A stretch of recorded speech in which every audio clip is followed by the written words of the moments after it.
Hi everyone. So today's guest is Faria, and who is Faria? From where she is coming? I'm going to take her live right now, and we're gonna have our first coffee with a scientist with her. Welcome to the show, Faria. Thank you so much, Almas, for calling me over. So tell me something about yourself, and welcome to the Okay, coffee. thank you. I have mine over here. Okay, so I'm Faria Khan, and I'm a scientist from Lahore, Pakistan. I did my undergrad and my MS from NUST, National University of Science and Technology, Islamabad. So my discipline is so my undergrad was in applied biosciences. Then I did my MS in industrial biotechnology, and currently I'm doing my PhD in chemical sciences from Polish Academy of Sciences. I got on a Marie Curie fellowship, which is a co-fund fellowships. So my project is on is like based on two countries. So the first one is Warsaw, which is my host country, and the second part is going to be at in USA. So currently, I'm completing my last part of my PhD from USA. Okay, So that's my great. discipline is environmental sciences. No. That's great. Coming back to, let's go back a little bit to your childhood. So, since your childhood, you wanted to be a PhD doctor, or tell us something about your dreams. I always wanted to be a scientist. I mean, it's like really strange because a lot of women or like men even like they want to be engineers, they want to be doctors, but I always wanted to be a researcher. I used to watch Dexter cartoons and his science and innovation in lab and something like it always intrigued me. And then I was like always intrigued by everything that was like happening around. So I always like love science. I want and I asked my mom like a lot of questions. I used to irritate her a lot. Why this is happening? Why that is happening? How can we do that? And I always used to I started experimenting in her kitchen. Like I used to smuggle things out of her kitchen and I used to play with them. That was the only thing that I could find. And I used to collect like small leaves and plants and make really odd type of solutions out of it. And my mom used to get like really annoyed Because because I you're kept doing the weird stuff at home. a curious baby making Yeah, problems for the mom. yeah, and Yeah. so I really Mm-hmm. started knowing more about science and genetics and fields like that when I was in O levels. So Mm-hmm. I completed my O levels and A levels from Beacon House, and they actually train you to be a scientist. I mean, they inserted that kind of like an innovative scientist part in me. So my journey as a scientist really started back then. Mm-hmm. That's great. So, you started your PhD from Poland? So my PhD is from Poland, and a part of my project. So I have two supervisors, PhD supervisors. The Okay. first one is in Poland, and the second one is in USA. So So, how do you communicate with the Polish professor? Have you learned so language? no, we are like on an international PhD program, so we communicate via English, and the rest by hand gestures, or we write down everything or something like that.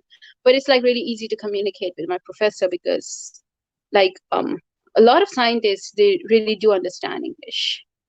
Mm-hmm. But how is your experience of learning a place, I mean, somewhere outside of your own home country? Was it It's difficult in the almost like beginning? in the beginning, no, I was like really excited because really this was the first time I went out of like of my country to do a job. I could be independent. I was missing home. We are like used to of being pampered by our parents, our families. And in the beginning, it was like really difficult. I used to get on my mom on call and ask her, okay, I have to buy this. Should I do this? Should I do that? But then science and research, it keeps you busy, and it's also an exciting part because you meet a lot of people with a lot of nationalities. You exchange ideas, and you exchange culture, and you exchange a lot more than just science. And it's really exhilarating experience in itself. Great. So I'm going to talk to you a little bit more about your informal life. Obviously, you are working as a scientist, and being scientist is something very serious because you're working with something that is going to be the basics for the future generations. You're generating knowledge and it's not easy, so you need to be very serious while you're working hours. But by the end of the day, scientists, they are just common people, just normal people. So I would like to put some questions on you so that you can tell us something about your personal life and tell me what kind of person you are. You're a morning person or an evening person? So I'm a totally morning person. I mean, I used to annoy my sisters because they wanted to stay up late at night and we used to sleep in the same room. And I would put off like the lights and I would scream to my mom, they won't let me sleep. So they still, laugh a lot about that. But like working in science or working in a professional field makes me realize, I mean, you need to work like even late hours. So I can be like a flexible person, but I'd really love to work early in the morning. That's when my brain is like really active. That's great. Tell us something about your female role model. Who is your Okay. female role model? So okay, I'm on a as a scientist, if you talk about science, so I think Marie Curie, it's like I'm on her Marie Curie fellowship, and that's when I really started reading about her. And her whole experience is like really beautiful. I mean, it's really amazing the way she because she was also from Warsaw, from Poland, and she faced a lot of difficulties in her life because science was not that prevalent. She was not from a well-off family, and then she went out to France and she started working over there. So it was like really exciting to know about her past, to see how she became one of the greatest scientists of all the time, and how she faced all the criticism while she was like the only first scientist from Poland. And now you see a lot of Polish scientists out there as well. So it's like it was beautiful to read about her journey. Hmm. What are the challenges that you feel that women they face in STEM? So I think the first thing is when you're like doing PhD. So you you from Pakistan, coming from Pakistan, I've realized when you tell somebody, okay, you are doing PhD, so all they can think of is, oh my God, she must be so old. She must be, she. That is the only thing she can do in life. I mean, why she chose this? I mean, why are you making your daughter? So this is like a question which my mom faces, my dad faces. Why are you making your daughter do a PhD? Why didn't you get her married off like right away? I mean, and Uh-huh. that's like really hard and impossible for people to understand. I mean, women might also want their own careers. Women have brains. Women might want to work, like not just at home. And then it's like, okay, she must be working. She must be a working woman. She cannot work at home at all. She would always love to go out, but that's not true because we also are like humans. So we humans have like basic needs. They love family. They're like they want compassion in life. They know how to work at home. I mean, I'm eating like daily and I cook my own food. So it doesn't mean if I'm a scientist or I have my own profession or I have like my um or if I want to work, so it doesn't mean I neglect my home or my home duties or I stop eating. So that's like really weird thing. And then it's like, okay, she is like way too knowledgeable. Okay, I'm knowledgeable, but in a specific field. That doesn't mean I know everything in the world. So that's really hard. And then I mean, a lot of women, I mean, like everybody in Pakistan or a country like ours, I mean, women are encouraged to take up uh, not science, but medical as a field. And it's like really hard to explain to people why I chose science over medicine. And that's like weird because we don't do a lot of science in Pakistan. And like people are looking for is like a daughter who is doctor, medical doctor, or a bahu or a sister or a daughter-in-law who is like a medical doctor. And I'm like, oh my God. So, I mean, whatever you're telling me, you mean to say is that, I mean, one thing is when we talk about the challenges that women face in STEM field professionally, but before that, we have so many challenges that we face back Yeah, within, our family systems, within our friend circle, back home from where we are coming from. So luckily we are I fighting so got, many things at the same time. yeah, exactly. I mean, I never take, I mean, I'm never afraid of the challenges in science itself, because I mean, I'm a scientist. I know it's like always hard to work in science. You would fail, you would see failures for like 6 months, 7 months, 8 months. You will not see the results. You are like working 12 hours a day. You're like 10 hours a day. You're like reading a lot, and you would see a lot of failures. But I mean, all of that is like a part of professional life. But it's like really hard to accept that women in Pakistan are like not really motivated. They're not really encouraged, and that's like that disturbs me a lot, because there should be a time, I hope so in future, a lot of women would like to work in science, and we should Mm-hmm. as a society really start appreciating everybody. Okay, so this discussion brings me to my next question. If I'm going to give you a crystal ball and I would ask you to change something back home in Pakistan, what would you like to wish? Okay, so that is ease of access for the woman to work out. So I feel like really comfortable as a woman working in a Western society, in Poland, in USA. I live alone, and that is not the kind of atmosphere you can give to a woman in our society. So I would really like to change acceptance, tolerance, trust, and also the I would like to give the choice to the women to decide their own future. So in short, that is what I would really like to change in Pakistan. Great. And actually, I would also like to, I mean, I would wish that the same kind of questions that are asked by women in science, they should be asked by men in science as well. Because the thing is that house chores, for example, they are not just responsibility of women by the end. I think this is something that we need to change back home. And men as well, they need to come forward to be a working member at home. What do you think about that? I do believe in that, because working at home doesn't mean it's like just a woman's job. You need to clean your home, you need to cook at home, because you need, as like it's like a part of life.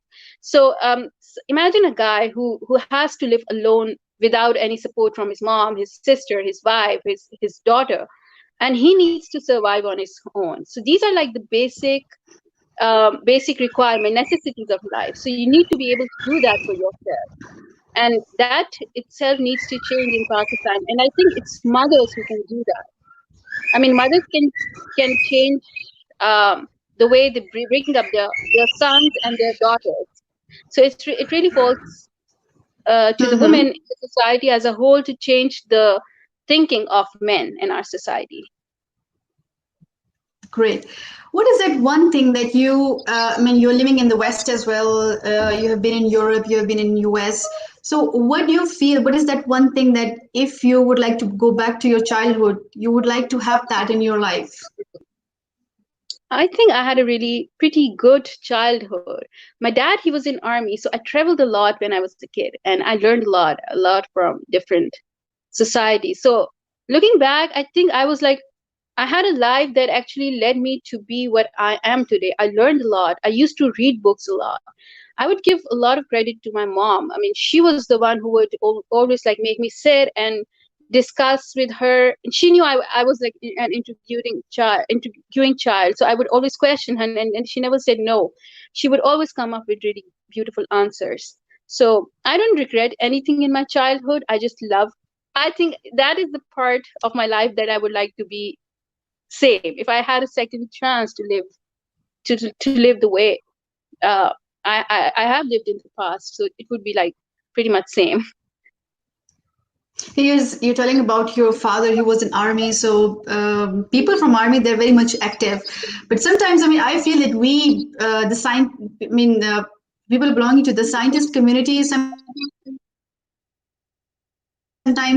things take so much months and because of the bad results, or I mean, can be, let's say one of your paper is being not accepted, for example. So it makes our energy level so down that we go into procrastination sometimes. We try to avoid, doing stuff that actually normally we have scheduled. So how do you fight with the procrastination? So, when you're like getting into any profession, that is what I learned from my father. You have to be ready for any kind of a situation, and that is what makes you a good professional, because you don't bring back your worries from work at home. I mean, and this is how we should balance our professional and personal life. So if you start bringing your worries at home, then it means you are automatically disturbing your peace of mind. So there should be a clear cut barrier between the two things. So the thing is, there's like, I also believe like in one thing. It's kind of like a faith. So you have to believe there is a perfect timing for everything. So whatever you do, whatever you talk about, I mean, you have to believe there's a perfect time for it to fall in a perfect place. So if there's a paper that is getting rejected, it might need some more input, it might need some more corrections, you can go for them. So that doesn't mean this is the end of the world. A grant writing a rejection doesn't mean, if you're not getting a place somewhere, that doesn't mean it's the end of the world. There might be something more beautiful in store for you for the time being, and it's all a part of the learning process. The tip is not to bring everything to your home. I mean, it's then it would start affecting you like mentally. To have work-life balance. That's great. Yeah. So I'm going to ask you some questions, but um, the thing is that you need to answer maximum one sentence, minimum Okay. one word. Okay. Okay. Okay. So tell us something about your hobby or talent that no one knows. Maybe just your close family members. I love to paint. Okay. One thing that you would like to tell to your fellow scientists. Um, there's a perfect time for everything, so just wait for the time. Okay. One thing you would like to tell your family. Um, I'm lucky to have them because not. Okay. Okay, this is going beyond One one sentence over. sentence. I Okay. can So, say a lot of paragraphs. okay. So Thank you one for thing, being my motivation. I mean, honestly, they're the ones who believed in me. great. Okay. One thing you would like to tell to the viewers of this video in general. I mean, just believe in yourself and don't believe in what society is telling you to be. Just be who you want to be. One thing that makes you proud of yourself. I would be the first PhD from my family. Wow. So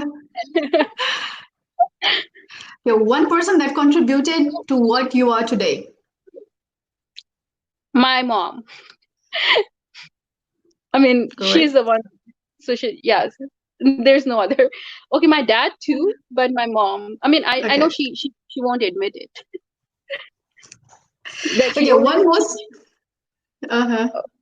that she made Right. me a scientist. I mean, she was the one who was like always afraid of me being too much into science. But in the end, ultimately, she was the one who encouraged me as well.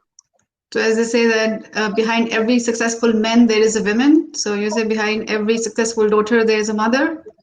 Sometimes father Yeah, as but well. yeah, father as well. I mean, obviously, I mean, but my mom, she never wanted me. She wanted me to get married like as soon as possible. That's how it is in our families. And then she was the one who also could not see me not doing any work when she knew I wanted to get myself more educated, to learn more. And then I think she's the one who really stood up for Hmm. me, and she said Okay. that. So next question. One most stupid question that you were being asked, if you remember. Of course, Uh, there will be many. yeah, I mean, yeah, I mean, why do we need scientists in Pakistan? You should be a medical doctor. We don't need scientists. Point to ponder. Okay, one thing you would wish never existed. I mean, this um, gender differentiation. Not in a way. I mean, I'm not a feminist. If this looks like I'm a feminist, I'm not. But there are like things like taboos in our society, in the whole world even, that thinks women can do this and men can do this and men cannot do that. And then we all link it up with Islam and with religions and with cultures. So I wish people would like really study and ponder what really is there in all of these religions and in Islam as well. And they would come up to this point that, I mean, there could be a balance in every individual's life, and people should not really, judge each other based on what they can do and the others cannot do. So you told me that your hobby is painting. Can you show us something that you have right now? I do have, I mean, it's not finished yet, but there's just like some things I've been like trying to paint. It's not finished, but Uh-huh. Wow, that's great. I mean, Playing it's with like colors. yeah. I like colors. I love colors. Okay, thank you very much. We would appreciate Thank if you would you. like to sing a song for us. Oh no, that's like a terrible thing. I mean, I don't want people to like run away scared. No, I mean, definitely I'm a they won't. terrible singer. You just I'm a try. terrible singer. I'm a terrible singer. Trust me. You can try. No. I don't even want to try. I mean, I tried once. I mean, I always wanted to be a singer. There was nothing that but trust me, I'm really bad. So you always wanted to be a singer. Like, I wanted to sing. I mean, I Uh-huh. used to study in army public schools, and and so there were like these national like on these national holidays, like on 23rd March and like 14th of August. So they used to collect students who were like really good at singing these national songs, and I always wanted to sing one of those. And whenever I went for audition, they always put me to the back of the choir. So that my But voice still, is you like can not sing Jive perfect. Jive Pakistan. Yeah, Geneva, Pakistan. Oh yeah. So this, I really wanted to sing Geneva, Pakistan, Let's sing together. but Why not? I hope you are a very good singer because I could be at the back of the choir. No, the thing is that I think singing and crying everyone knows, so we can try. Let's Okay. do it. Okay. 1, 2, 3, go. Jive, Geneva, Jive, Geneva, Jive, Geneva, Pakistan, Pakistan. No, wait, Pakistan, I, Pakistan, Jive, Geneva, Pakistan. Pakistan. You did it. Okay, Faria, thank you so much. It was great to have you in our Thanks a first lot. I show. really enjoyed the talk. Thank you very Okay. much. Bye Thank bye. you. Bye. Bye.